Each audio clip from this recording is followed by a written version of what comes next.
సౌమ్య ధైర్య సాహసాలకు సెల్యూట్. స్మగ్లర్లను పట్టుకునేందుకు తన ప్రాణాలనే ఎదురొడ్డి నిలిచి పోరాడిన ఎక్సైజ్ కానిస్టేబుల్ సౌమ్య తుదిశ్వాస విడిచారు.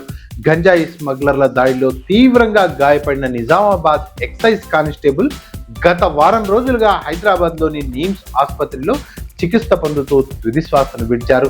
స్మగ్లర్లు విచక్షణారహితంగా కారుతో ఢీకొట్టడంతో తీవ్రంగా గాయాల పాలైన ఆమె మృత్యువుతో పోరాడుతూ తుదిశ్వాసను విడిచారు.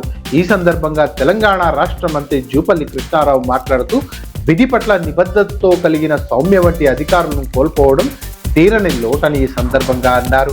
సౌమ్య ధైర్య సాహసాలను అభినందిస్తూ వారి కుటుంబానికి ప్రభుత్వ పరంగా అన్ని విధాలా ఆదుకుంటామని ఈ సందర్భంగా వారన్నారు.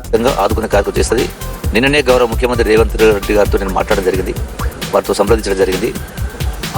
₹1 కోటి నగదు, అట్లాగే ఆ కుటుంబంలో చదువుకున్నటువంటి ఆ పిల్లోడికి ఉద్యోగం, అట్లాగే సర్వీస్ మొత్తంలో ఏదైతే లెఫ్ట్ ఓవర్ సర్వీస్లో అయితే శాలరీస్ అదర్ బెనిఫిట్ అవి కూడా ఇచ్చే విధంగా